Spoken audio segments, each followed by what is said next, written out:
Oh, Kdabet fam. What up, Stephen? What up, Sam? How you guys doing today? Welcome to the podcast, man. Hey, Ryan. Thanks for having us, man. Nice to be here. It's an honor to have both you gentlemen. So let's start with who are you guys? Sam, why don't you go ahead and go first? Introduce yourself. Tell us about yourself. Where can people find you on Twitter? And what is your specialty at Kdabet? So at Kdabet, I'm going to be the head of community and communications, running all the Discord and the Telegram when we get that up and running. But I'm also heavily involved with the NFT Kings and Queens feature of the platform, the gamification side. I've got a history in the casino games business. I founded a startup game studio about 6 years ago with my brother, producing casino slot games, online slot games. So we're bringing a bit of that expertise, that game production expertise, into the sports betting exchange with the NFTs. Dude, that's sweet. That's awesome, man. And how many years of experience do you have doing that? I've got 6 or 7 doing that. Yeah. Previously to that, I was working in TradFi banking back in the day. I quit out of that. I didn't like it, basically. Let's just say that, and wanted to do something different. And moved over into the casino world. Started up the company with my brother, bootstrapped. We funded it ourselves with our own money. We were the little guys fighting against the big guys, and yeah, we've done okay. We did all right, and never looked back from that really. And then I've been heavily involved in crypto investing and a lot more for the last 3 years or so, running nodes on Flux and that kind of thing. So. Pretty well into that. So I've been following your stuff, Ryan, for a while now. Since I've been into KDA and Flux. Actually, it was Steve who originally brought those to my attention. So always got Steve to thank for that one. Yeah, Steve knows his stuff. KDA fan, right? Yeah. It's once you find out about Kadena and you start understanding the technology, it really opens your eyes to what a blockchain was designed to actually do. Because this is what every blockchain has been trying to build. All 19,000 that came after Bitcoin have been trying to solve the blockchain trilemma and actually do it in the right way. It's awesome, man. It's an exciting feeling to stay there. Exactly. And when you got into That's right. when you said you're building online games for casinos, what do you mean by that? Can you explain a little bit about? Yeah, absolutely. So it's online slot machine games. So I don't know if you've ever played any of those before.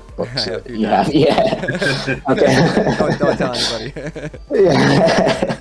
So it's making them basically, producing them. We're building them ourselves and pushing them out to the market. We had some good contacts in the European operator market, online operator market through Gibraltar and Malta.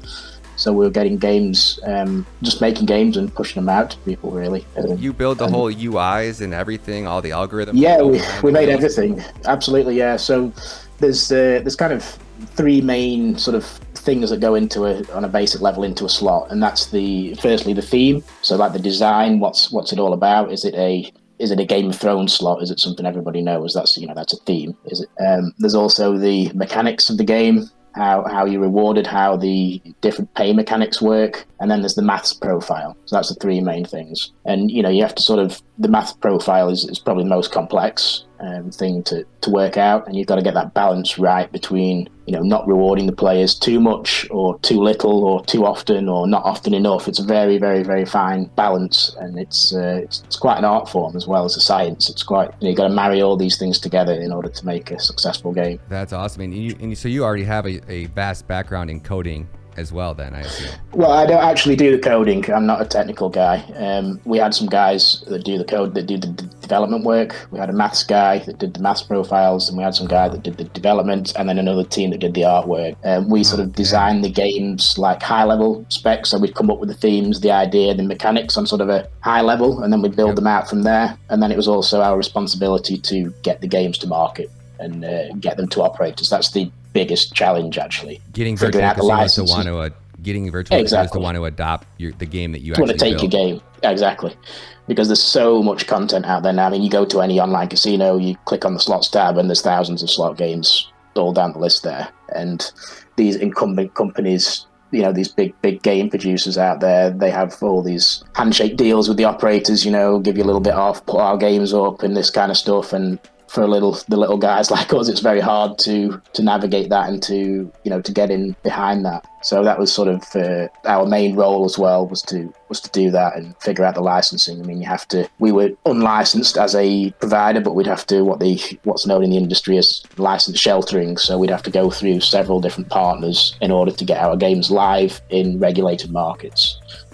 So the games would be legitimately tested and certified and everything, but there was more steps for us to get those games out because we didn't have the resources to build out the licenses in the beginning, and that makes things more difficult. And then obviously the more people you go through, the more pieces of the pie are taken. So, it's a tough gig. It was a tough gig, but we did all right. We had some good connections in the operators, so people would do us a favor and get our games up and stuff. So we leveraged that as well. That's kind of where we're at. And then when I heard about Steve's vision for Kdabet and that sort of marriage between the betting world and crypto, I was like, God damn, how do I get involved with this? I need to be in this. Man, I love seeing that almost everybody on the Kdabet team has had startup experience. Like, you guys have all started up. So in this industry, so many people don't understand what it takes to run a business, what it takes to take a company from absolutely nothing to full production, even just an MVP. It's extremely a lot of work, and it's nice to see that your whole team almost has that experience, so you guys know and what to expect. Almost there's going to be headaches, there's going to be long nights, there's going to be early mornings, and everybody on your team seems like they're ready to grind. So very impressive, Sam. It's an honor to have you on the show, man. Thank you for giving me your time. Thanks, man. Pleasure to be here. What about you, Steve? Yeah. Okay. I guess I'll just explain kind of where I come from, I suppose. I started out as a science guy in university, thought I'd always be that. And just, I started out in physics and math, and those were my official degrees in undergrad. I went on to do a master's degree in machine learning. So I was big into statistics, and you call it statistical learning theory, where you're trying to use computers to predict things. Got out of school, and I kind of lucked out extremely, got really, really lucky. I got a job at a company called D-Wave Quantum Computers here in Vancouver. What they do is they build an exotic computer called a quantum computer, and they were the very first team to ever do that in a commercial sense. So they raised about $500 million from Draper Fisher Jerviston out in San Francisco, pretty big guys in the VC world, and we were successful. We got in the Computer Hall of Fame and all that stuff, and I was on the original team there as pretty much their Willy Low man on the team, because I didn't have my PhD or anything. So it was just a real honor to work there. And kind of what I learned there, we got to work with guys like Goldman Sachs. Vern Brownell of Goldman Sachs came by, because, these finance guys are always trying to look for an edge and ways to compute, efficient portfolio allocation, stuff like that. So I got, I guess you might say, trial by fire, or, hellfire maybe, because it was pretty hot. And you get these guys coming in with like multi-billion dollar derivative portfolios, and they're like, go. And so I learned from the best on how to compute probabilities. But my passion has always been sports, because I played ball in college. So I love baseball. That's my thing. And I just tried to compute probabilities in baseball because data was coming out in about 2008 or 9. And I just became a sports bettor after some of those successes. Did a small stint at Amazon for about 1.5 years. But my passion was always with sports. So I did my first startup when I was 30. It's called Steam Sharp. And that was pretty successful. We were basically the first people to apply machine learning to sports betting at some sort of scale. But, it was back in 2010. So, computers were still pretty poor back then. And we were just trying to figure out how to get an edge in sports betting. And that went pretty well, actually. So we built that tech out. First company got acquired, not for much, but it was our first exit. And that was great. So from there, I had my first bankroll, and I became what you would call, I guess, a pro sports bettor. So pro sports bettor is somebody who bets at least $5,000 per game on each side in baseball. So I started to make connections in the industry. About 2017, a company called Fans Unite bought me out and bought my technology out, and that's here in Vancouver. Fans Unite was the first Oracle-based governance token for Ethereum sports betting. So they were trying to build an exchange on Ethereum back in 2016, 2017. Of course, that's pretty tough because it's Ethereum. I think they're they're pretty shit. Well, I shouldn't say anything. I shouldn't disparage anyone, but let's just say it's tough to build on Ethereum because it's an imperative language solidity that you develop on, so it can be rife with errors. Very, very difficult to write good smart contracts. So we found this problem, and Duncan will be on later. He'll tell you all about it. We had to build so many smart contracts for each market, and then they all had to link together. And if the rules change, you got to build a proxy contract and then connect them together and bridge those contracts together. It was a nightmare, Ryan. And I believe it. Oh, it was terrible. And then even more so, what people hated was the fact that you bet $100, which is most recreational gamblers bet $100. They're not like me or like Joey, who you talk to. Joey's betting like $100K aside. Yeah, like me betting $100 on my paycheck on payday, Yeah, and then you give $40 to the miner, right? And plus there's MEV and slippage and stuff. And so you're giving all your money to the miner. Oh yeah, if I was in that industry, I would be building a bot that front runs on game time. I would probably make $1 million just front running trades on the Super Bowl. If you guys are gambling on Ethereum. Yeah. If you want a job, that's great. No, but I mean, you get it, right? And even worse is when like crypto, I remember we were building in CryptoKitties. Like we know the guys at CryptoKitties because they're in Vancouver. So they're Mac Flavell and all those guys. And now they're big, right, with Flow. So we just knew them all because they were next door, like literally next door to us. And they would slam crypto. I remember when CryptoKitties was slamming everything, and then we couldn't even run transactions on the blockchain because it was just so slow. So it was maybe one transaction per, it's something ridiculous, like a minute. Like you had to wait a minute just to like bet $100, and then sometimes it would just crash completely and die. So we found out really quickly that building on Ethereum wasn't going to work. And at Fans Unite, we ended up pivoting from the blockchain because obviously it wasn't going to work. And so it was kind of sad for us because we really wanted that to work out and the exchange to work out, but we changed to a white label instead. I left the company in 2019 because I'm all about blockchain. So unfortunately I left, and the company ended up going public in 2020, which was nice. So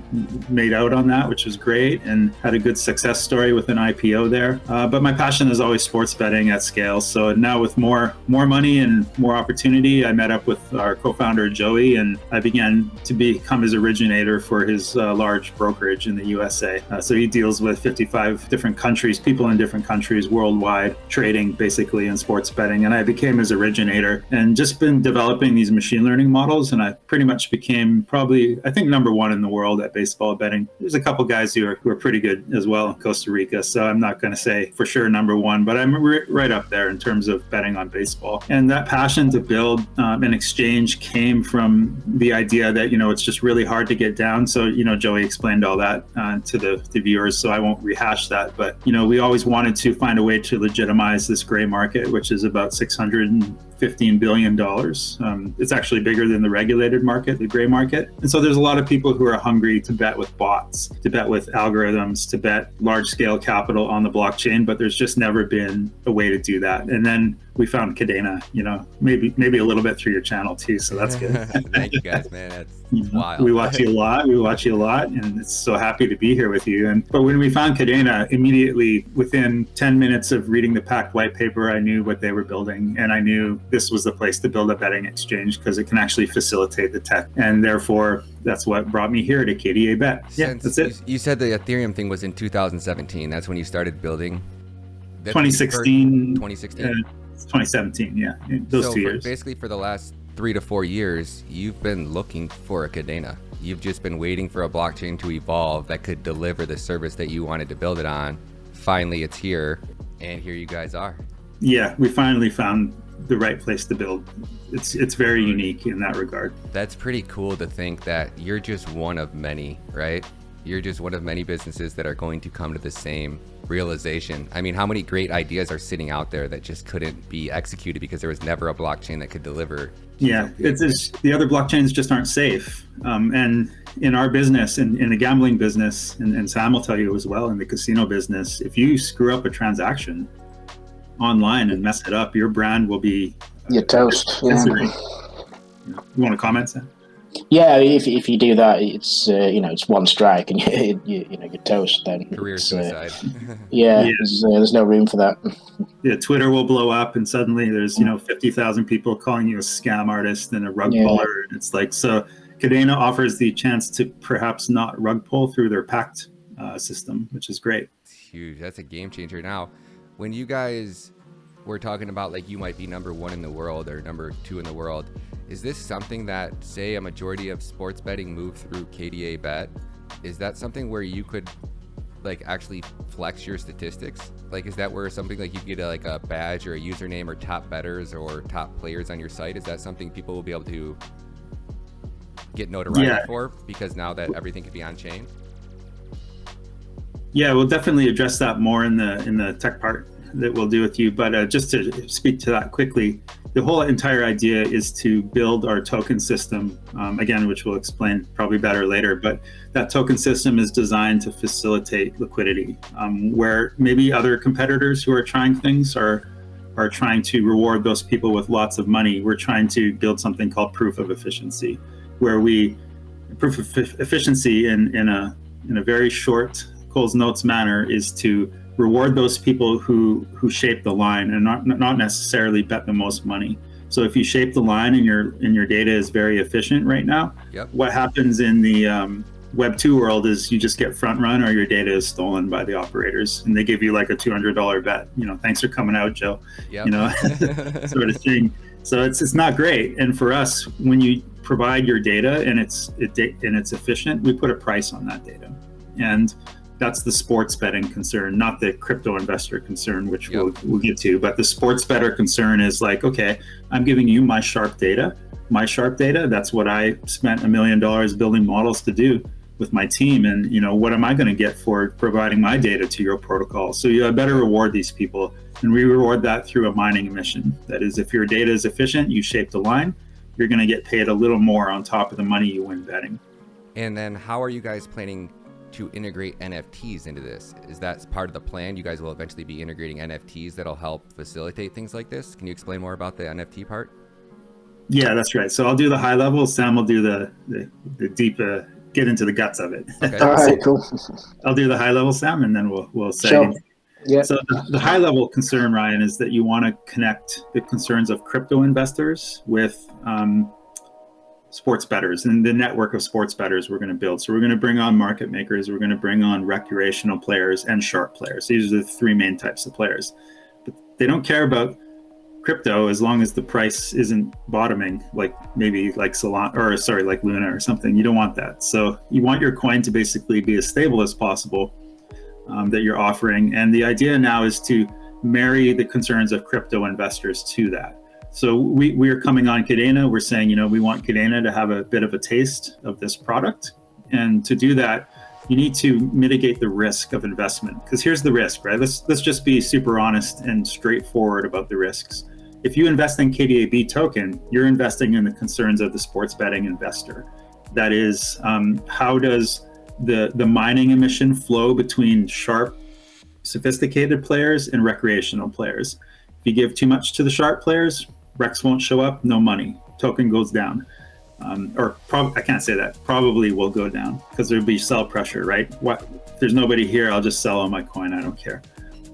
If you go the other side and give too much to the recreational players, the market makers and sharps go, what am I getting for my data? I'll just go bet on the centralized world where at least, I don't have to put up with all this crypto stuff. So there's a nice balance that happens there. Those concerns have nothing to do with crypto, crypto investors, which is if I invest in your token, I need to know that I'm going to have right tail upside.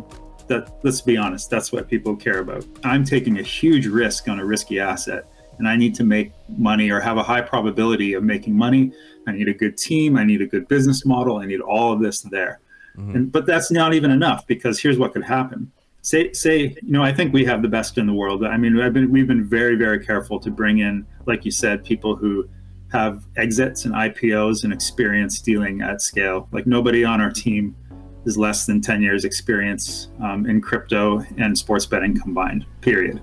Mm-hmm. And the reason we do that is to generate that, to basically mitigate the risk of an unproven team. So of course we come in with that, but imagine that we don't execute on the number of recreational players, because they're the lifeblood, right? Because they're going to lose money. They're playing for entertainment, and that's 99% of bettors. We need to attract them into our world on Web3.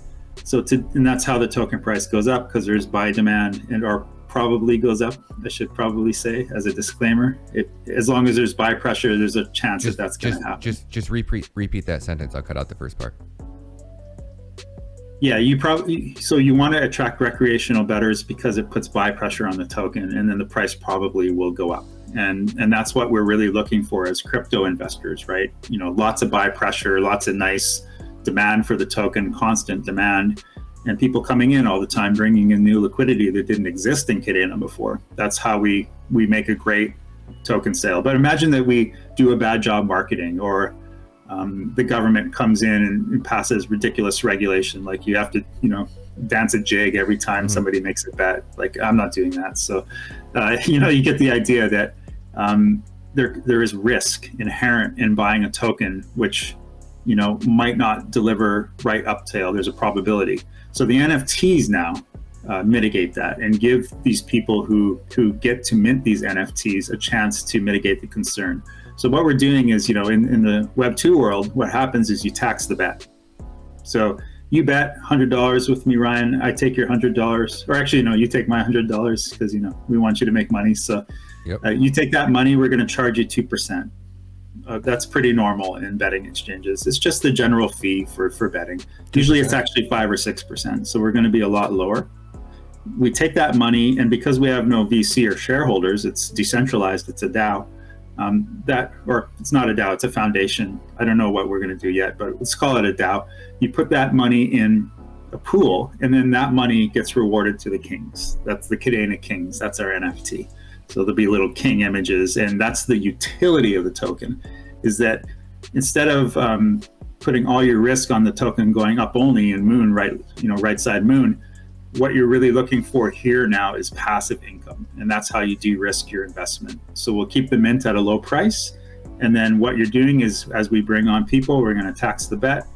Every king has the chance to access the pool of capital if they so choose that on their king. So that's the de-risking. We're tying together the concern of the NFT holder and marrying them to the sports betting network through the tax on the bet. That's so sweet. And then in theory, then the bigger players are going to want these NFTs. Yeah, I don't think we can legally say that, but I think you get it. Yeah, so, I mean, obviously, because, maybe Sam, you can just talk about the three. Is it a good time to? Yeah, I can talk about the other features as well of the NFT. So that's what Steve mentioned there about the passive income and access to the sort of taxed amount on the bets. That's just one feature of the kings or queens. So we have three main features. So that's one. We'll call that the passive income feature. That will be the lowest risk feature of the kings. You guys don't have a general neutral king? The next level, the sort of medium risk reward or perk, if you like, of the NFTs is we call it the bet copying or bet matching, is where the king holder will be able to sort of give their own KDAB and bet along with some of these large market makers like Joey or Steve, for example. So the guys that win basically often. So you can match up with them what they're betting and copy their bets essentially. So that's called medium risk because that does involve a little bit of risk. It's still betting, it's still risk. They can lose as well, but overall they often win. So we call that the medium risk perk. The high risk perk is where the user or the player, the NFT holder, will just be betting themselves.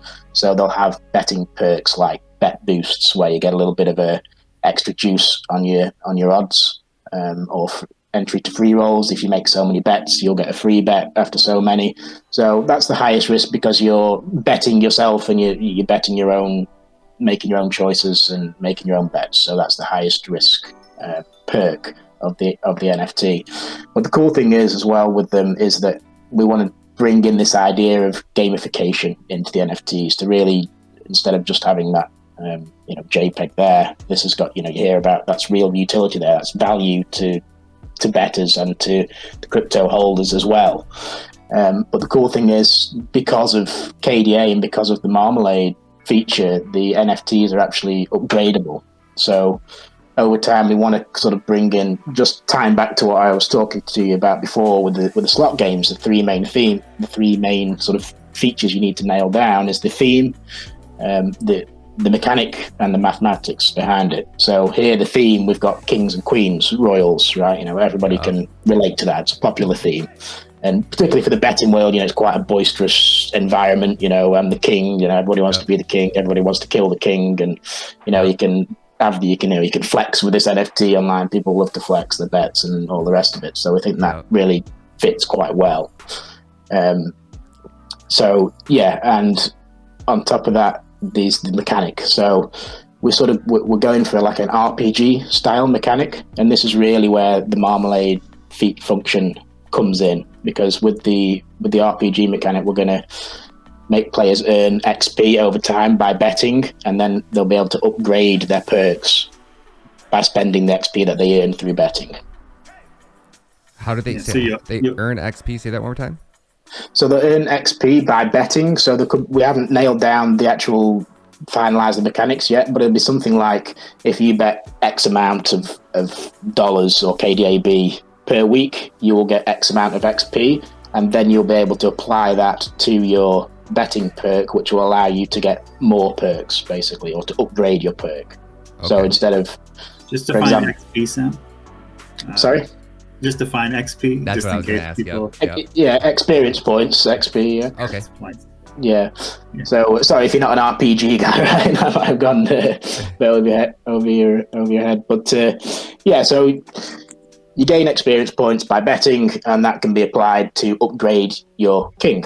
And this is where the marmalade function comes in, because all that's done on chain. It's all verifiable, and states are all saved, and you can go back through, and that can all be verified. So that's only doable on Marmalade and on Kadena, which is fantastic. So we're really trying to push the boundary of what's been done with NFTs before by giving this utility and this gamification angle to it to make it a bit more exciting for people. What's really neat about that too is when like crypto events and conventions are huge, right? So when you guys get bigger on that next level, your king could also be utility to have access to private parties at events, to meet and greets with your teams, to like there's so much utility you could add to that involves the crypto space that's completely separate from the sports betting world, that also adds more value and more utility to your company and the NFT. You guys got something really absolutely. That's the idea, yeah. And that's the idea, and it comes back to what Steve mentioned earlier about sort of joining the interests of the sports bettors and the crypto community as well. Because another function of the NFTs, which we've already been talking about, is to reward certain king holders with special events, floor seats at a game, or come out to party with the team in Vegas or something and at a certain time, things like that. That will be pretty cool, we think, as well. So there's no limit to where you guys could take this, right? Like this could easily turn into something where I know exactly where you guys are going. It's get step one done, right? Get this product built, get this perfected, right? But then as you guys 2 years from now, you guys could easily be doing something like esports, right? Like you could be the sports book for esports. Like you could be the sports book for anything online, fantasy football, anything, man. Like there's like the DGen coin flip on Solana did like $1 billion last year. A coin flip where you flip a coin on Solana and you bet just heads or tails, and it shows you the statistics, and then anybody that holds the DGen coin NFT gets a royalty, gets a percentage of all the fees. So this NFT collection it was like a blue chip within the first week. It was insane. And there's a 10% tax too on a 50-50 outcome. Yep. So you can't no matter what. It still made $1 billion, and there's no chance on the earth. Chance to win. Yeah. Right. No. Yeah. I love it. It's awesome, man. It's like this industry. There's never a dull moment in the space, man. So absolutely. What other aspects are you guys planning to add into NFTs? Are you guys going to be doing anything outside of the Kings? Will there be ways for players like, say, I guess we're probably going to tokens in the next video. Yeah. I'm curious on Sam. I interviewed a guy from Cash DeFi, and they were doing something where he ended up creating his own. It was called Cash Stable or K dollar, whatever. The coin wasn't pegged to any currency. It wasn't doing anything. It was always there was an unlimited supply of them. They were always worth $1. But how do you guys plan to take bets when the value of Kdabet is always changing? How is that going to work from the time I place a bet on a game? Say I bet $100 and Kdabet's 50 cents, and then Bitcoin tanks and Kdabet's 25 cents by the time the game ends. How does that affect the bet? Okay, I'll take that one. So look, we are adamant on the idea of a store of value token. We're trying to store the value of people's precious data in the token, and we made the mechanics so that the token price will naturally have a lot of pressure going up. So we'll probably repeat a bit over on the tech part a bit, but I'll give you the Coles Notes version here. So the idea is that there's deflationary reward. So in the first, or there's many deflationary aspects to this. So the first one is deflating rewards. So there's a fixed token supply. That's kind of spelled out actually in Kadena research. I think Stuart Popejoy did a really good job explaining why that's important. The general Coles note is that the bulk amount of mining happens in the first 3 years to create the network effect. We're trying to create a network of bettors who want to bet on Web3. And to create that network effect, you emit the bulk of it at the start. Mm-hmm.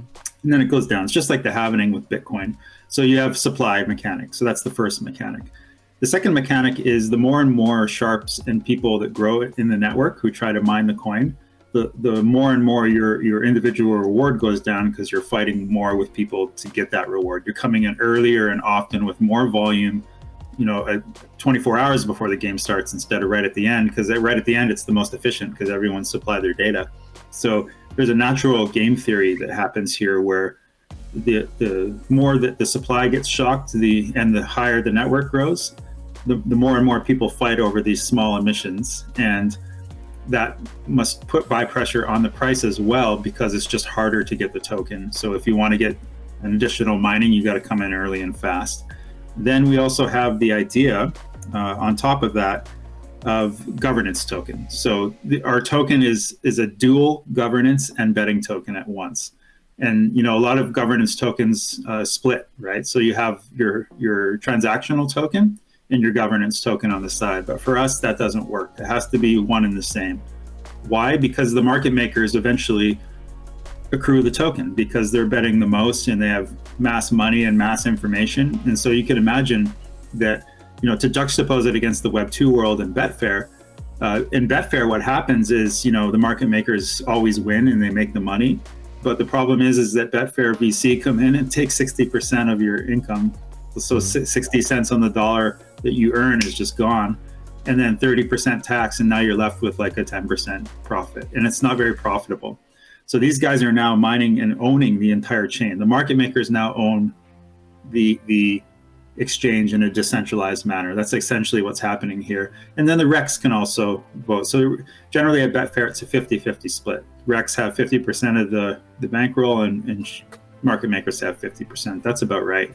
So you have these two forces which can bet on where the rewards should fly. So there's a natural game theory there that happens. And the idea now is the governance token. If you dump your token and you dump that price, what happens is you no longer vote. You have no say. So if you're a market maker and you decide, I'm going to liquidate, well, good luck. You're never going to have a say again on what happens to the price, basically, or to the way that the tokens get emitted. And that's what the governance is all about. So that's a control feature there that we kind of carefully designed to kind of balance. So you can always imagine the token is going to equilibrium between the Recs and the Sharps. They're always kind of battling to where it kind of should be, so everyone's fair and square. So the price does go up and down, but generally, we want to see, like Bitcoin, prices up and down. Hopefully not as volatile as Bitcoin, but the price is going up and down, but generally it's linearly going up over time. So we want to reward those people who aren't traders, but rather will sit in our protocol for a long period of time and hold and make sure that these people are rewarded with this nice game theory. So yeah, the price can go up, the price can go down, but we intentionally want it this way because our mechanics stores the value of the data in the token itself by emitting it only when your data is efficient. And then there's one last bit as well, I think, that I'm forgetting about. So yeah, we got the governance, we got that. The question I'm wondering is, though, not big picture. I understand that the design and the tokenomics. Yeah, sure. I'm talking about when I actually place a bet. Like right now, it's noon, but the S&P is getting ready to crash. The world economy is getting ready to dump. If I place a bet right now, and then 10 minutes after I place that bet, the S&P tanks, Bitcoin crashes by 50%, it'll naturally bring Kdabet down no matter what you guys try to do. The market will bring the value of that token down. So if I placed a bet at noon and my bet was worth $100 because Kdabet was worth $100, 30 minutes later, Kdabet's only worth, my bet's only worth $50. So I'm talking about in like the real short term, like in like a couple hour period, price swings by 50%. How does that affect the bet? Oh yeah, I'll tell you how. So we are trying to design it so that doesn't happen. So we don't want the Bitcoin liquidity pair to kill us. You know, that like obviously that's a concern of any native token that is in a stable coin. So what we're going to have in our matching engine is a mechanic. So how matching works is it's done by, so if you have a bet and I have a bet and it goes into the matching engine in Kuro, if you're first, you get, or if your price is the highest, you get matched up. Then it's like who came first. And then it's by the amount of volumes. It's called a price time volume matching. But we're going to put in a mechanic there for hodl as well. So if you're a good player, you don't dump when prices go up and down on Bitcoin, and you hold your coin, we're going to note that and we're going to match you up first. So there's going to be an incentivized bet match, because you want to match your bets. Okay, you want to get in and then get matched first, so that your bets are always taken first at the bet price. So the market makers, who are the ones that can do that, Ryan, like Bitcoin goes down, the market makers panic, they want to dump, right? Because they hold the vast majority of the big bags. And so to discourage them from doing that, not only do we have the game theory, but we also have the matching engine part. So this is exactly what we're going to do.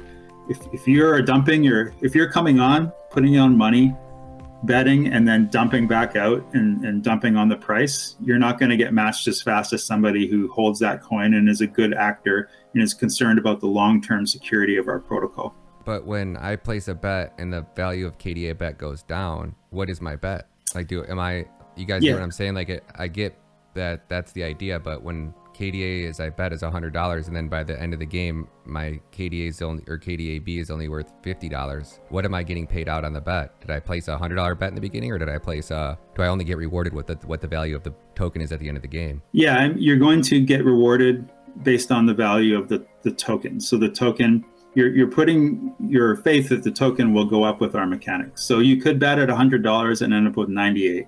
I'm not going to lie, that's what we intend to do. You could end up with 150 if price. Yeah, you can go the other way, can't it? Yeah. I think that's something we'll have to educate our players about, isn't it, Steve? That there is a little bit of risk of that, and it can also go the other way, right? You know, it can go. It can go up as well as down. So that's something that players will get accustomed to, and with the mechanics Steve just discussed, I think over time, if players understand that and we educate them well enough, then, you know, if they take that, if, you know, the markets take a short-term hit and go down a little bit, people will be confident enough to hold the token for when it comes back up again. Surprised you guys couldn't make like some type of NFTs that are worth $1, that are always worth $1. So when you go to place a bet, you buy these NFTs and you're betting on Kdabet with $1 value. It seems like that's going to be kind of tricky. Well, let's put it together, right? If you use a stable coin, what happens is people treat your betting exchange like working capital. Okay, so you look at, you know, I can't name other people just for purposes of respect, but if you look at other exchanges that are fairly popular, you'll see that their price has tanked to nothing. So they don't store the value of the data in the token. That's the key. So yes, there's price fluctuations because it's bought and sold on exchanges. We can mitigate that by working with many exchanges and try to really work and build a good mechanic so that at least is de-risked as much as possible. The case is you want it one of two ways. One, you just want to hold things in USD. I just think in USD. I need to hold it in USD and keep my value constant. But then people just treat it like working capital. They're going to come in, they're going to buy the stable token, they're going to bet, they're going to get their reward, and they're going to dump it out. And your token will just go to zero. And you can just, you know, I see what you're saying. Yeah, I just can't name them. Otherwise, I would tell you the 99 attempts that have tried and have all gone to zero. So for us, it's all about store of value, which means, yes, you have to deal with the inherent risk of a token going up and down. But if it's cleverly done and it's done with care and the tokenomics is good, and you're looking at the game theory in a very, very careful way, and you understand betting, that token price should accrue over time, much like Bitcoin does with the halvening.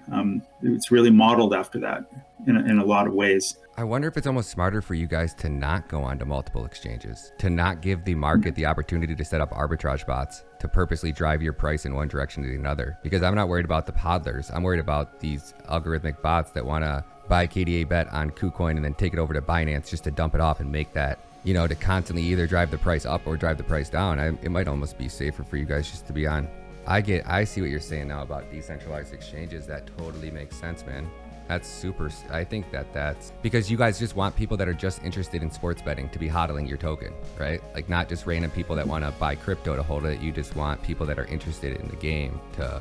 Am I right on that or no? Or yeah, I would say 80% right. But we still want crypto investors to enjoy the prospect of trading. We just want to incentivize the people who hold the massive bags not to dump those bags, and make sure that market makers like Jump Capital or something can't pop in and buy up the coin and then play these games of like margin trading. And we don't want that. We're trying to build a healthy business that reflects what is needed in the sports betting space and not the crypto space. Yep. The crypto space is irrelevant to this product, except that we want people to enjoy, investing and making money, and maybe having an NFT. That's the whole point of the NFT, is to connect the crypto concerns with sports betting market. But we definitely don't want to open up on KuCoin a Bitcoin KDAB pair, because that would just destroy us. We want to have a KDA to KDAB pair. Yep. Only, and then we'll have exposure through KDA USDT and KDA Bitcoin. Of course, you can't get around that.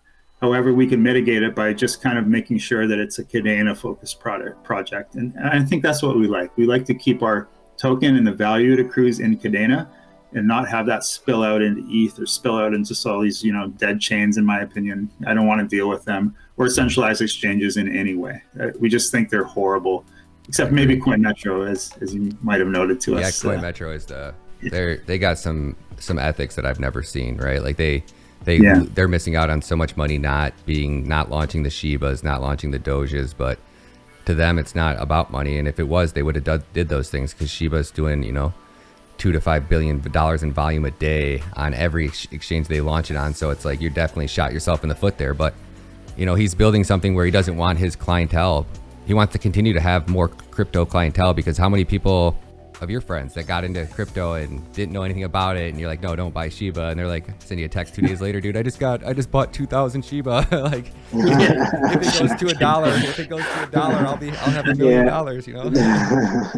Yeah. But I guess you can kind of feel, and I mean, Sam can iterate as well, maybe after, if you want to pipe in, Sam, and just give your take. It's like the idea is to serve the sports betting community, because they're suffering in the Web2 world hard, and the centralized exchanges are falling apart and everyone's getting off them, and there's no solution.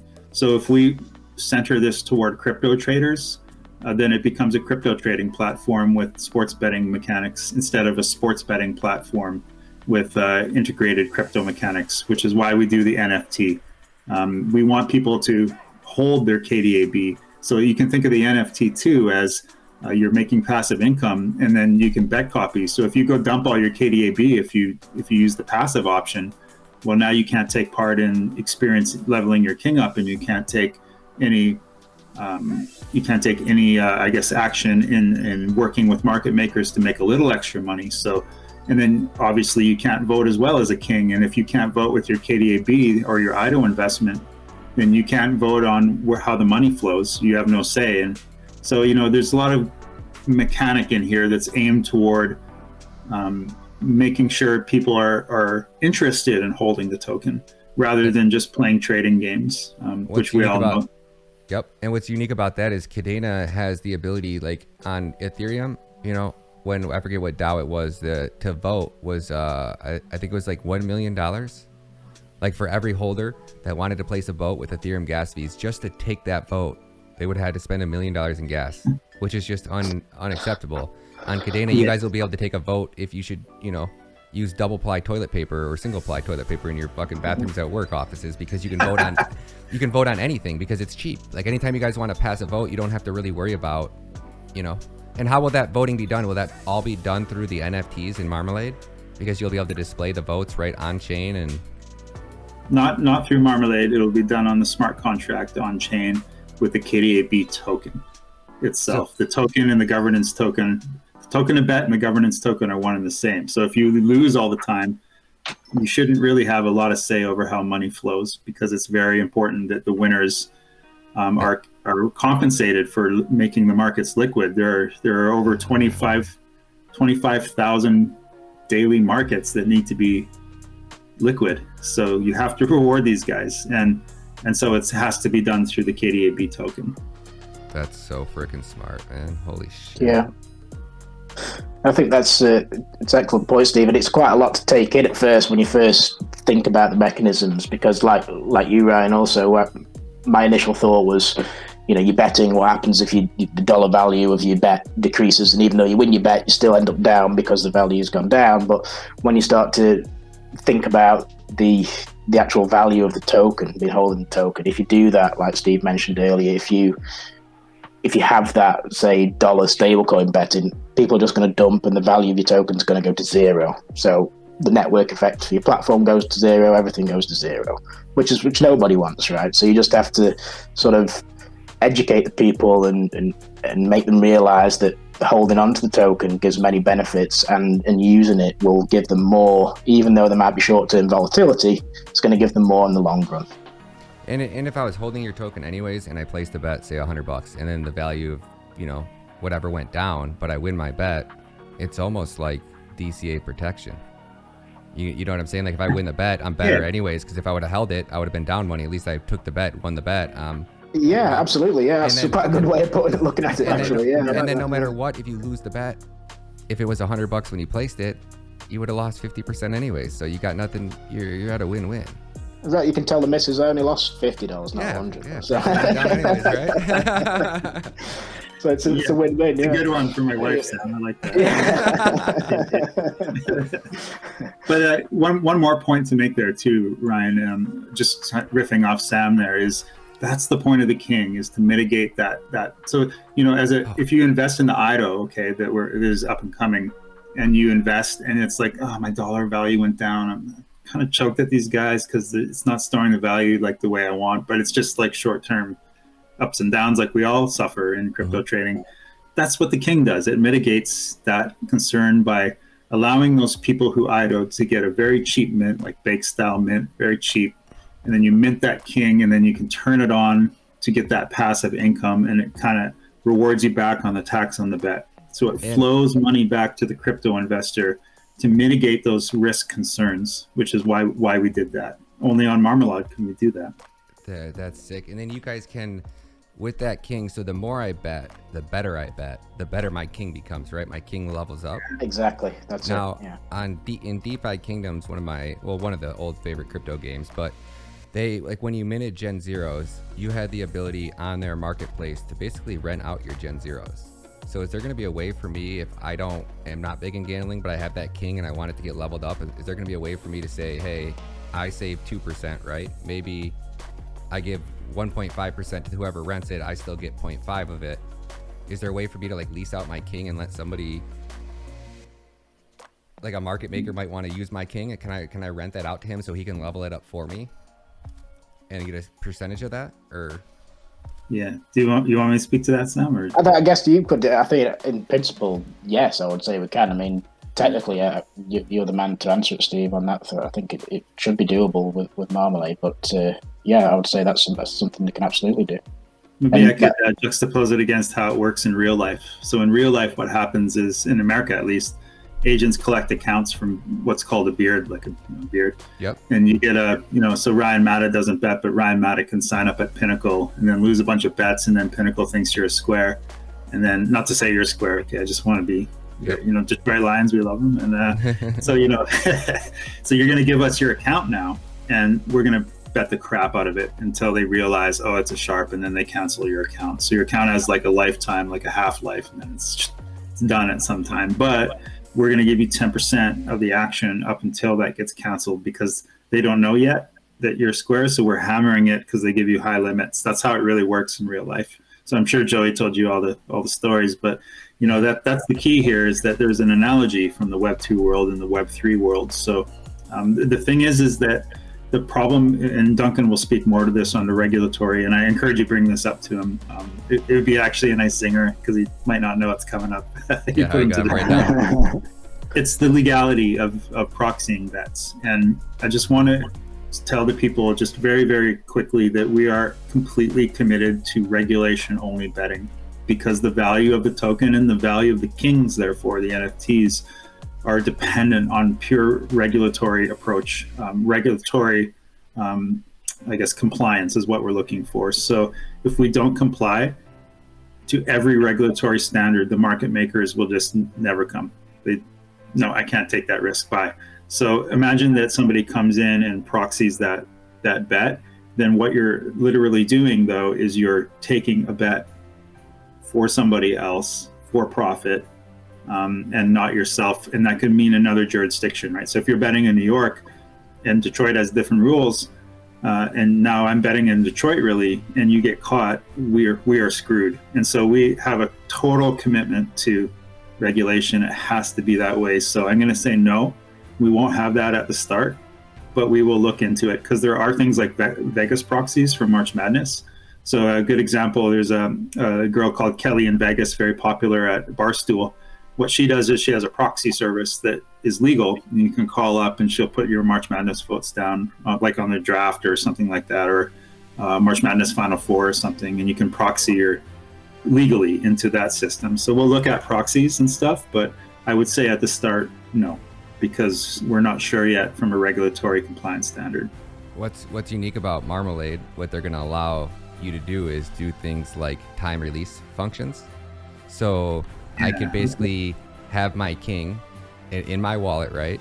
I put it on your marketplace. It then takes it out of my wallet. Or say at game time, right? I allow you to rent my king for 4 hours. The king completely leaves my possession. It gets transferred from my wallet to your wallet, and it is there for exactly 4 hours. Game time, an extra hour or whatever. And then it'll be automatically get sent back to my wallet. So you will have the ability to not necessarily proxy me. You're going to lease my king. It'll then be transferred to you. You, the person that's placing the bet, will have all authority to use the king however you see fit in whatever jurisdiction that you actually are licensed to use it in. And then at the end of it, just gets returned back to my wallet. So that might help you guys with some of those legal issues. Dude, you taught me something today. That's cool. I didn't know that. Nice. That's good. Look into what's it called? God, what's that company did it? Phantasma. Look into their Phantasma Atomic NFTs. They kind of started it, but Kadena's going to pick it up and run with it. That solves a lot of problems. I mean, every time I watch Meta, I learn something. It's good. These are new Atomic NFTs I don't fully understand them yet, but hopefully I'll get some people that can teach us what the fuck that actually means on the show. Yeah, that would actually be something legal to do. If you can rent it out and then it's known that token is in the and then you get the experience, but not the money. Yes. So the experience is what you want. Then you can level your king up, and it becomes a better rental. Yes. What do you think? What do you think, Sam? We didn't that sounds good. It's like Sam's got the wheels rolling in his head right now.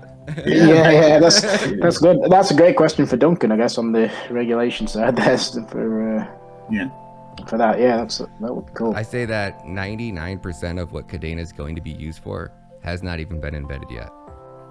Absolutely. Like it's crazy. People only know what's possible of what's been done already, right? And so many ideas that people are working on that involved like ZK rollups and compression algorithms and titty twister rollups and all this goofy ass moped compression algorithm, like what the proof of self in a mirror, proof of Michael Jackson's third born child kind of algorithms. What the and it's all because the blockchain, the layer 1 doesn't deliver the services that you need a layer 1 to do.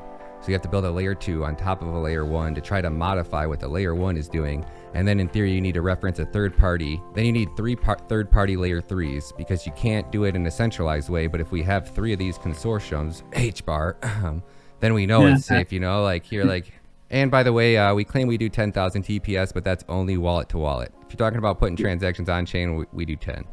You're like, wait, you do how many? 10. Oh, okay. Yeah, your global adoption, sure, Well, look, I encourage you to think of Marmalade as so just to give props to Kadena and the genius of it. Underlying the hood in Marmalade is what Stuart Haber's brilliant work in 2006, the called the Content Integrity Service. So I did a YouTube on that. And what's really going on here is you're just hashing these documents. And the cool thing about a document is it can be anything. Like a document can be cut up into contexts. It's not just a JPEG anymore. It's a JPEG, it's text, it's actually code, and you can make that contextual in your document and then hash it all up into a token. So what's really going on in a high level is that it's really a generalized document that you're hashing up now. It's so general that you can throw anything, including code that unlocks parts of a packed module, a module in a smart contract. You can have administrative keys that are kind of stuck in your document, and then they unlock certain parts, and then you can interoperate with mock, or you can interoperate with CAD cars or bowls or whatever. And it's the interoperability that generalizes the use case, and that's what Marmalade is. Marmalade is amazing. It's a content integrity service that makes these documents mutable without any of the nonsense of creating EVMs and like storage and like renting nodes. And it's gorgeous technology, and it hasn't even been remotely tapped yet. Damn, dude, we are at 57 minutes, and I know everybody's attention span after we go over an hour is super rough. We got to go into KDA hard when you get time, man, because we'll spend an hour talking about that, and I know everybody wants to learn so much more about it. Do you want to tell everybody where they can find you, and then I'll let Sam do an outro where everybody can find him, and we'll wrap this one up. Is there any other key points you guys wanted to cover in this one? No, I think we should keep it to an hour to respect people, like you said, and we'll just give our contacts, and it's good to go. Perfect. All right, let's get the outro. And where can everybody find you at, Sam? Twitter, I'm Crypto Junkie, and then Telegram, at Screens32. What about you, obviously, you can grab us. I'm always on Kdabet main now. It's pretty much my thing. So Kadena Bet, Kadena Bet. On Twitter, I'm also at High Water Inc., which is our market making company for less intensive social. On Telegram, I'm always on Kdabet main, so you can always get us there. The Telegram is just Kdabet, and we're always there online all the time. And are there any Web 2 applications where people can that you guys have been associated with, or that might be a good thing for you guys? YouTube is one we're building now. So our YouTube channel is just Kdabet again, and we love YouTube, and we're just getting to learn it a little bit. Maybe you can give us tips one day. Perfect. Yeah, heck yeah, I can, man. Well, gentlemen, it was an honor to have both you guys on the show, and can't wait to get you guys back on here again. I know, Steve, we got our next one at 3, right? Are you still coming on at 3? Yeah, and we're going to do more of a deep dive into why Kadena, why blockchain, and we'll get into that nice, juicy tech stuff. Heck yeah, man. I appreciate you, Sam. Steven, thank you guys. Awesome. Man. Nice one, Ryan. Appreciate all your content, the work you do for the community. It's great, man. Yeah, man, I appreciate you guys. Thank you guys so much for the support, and I'll catch you guys in the next interview.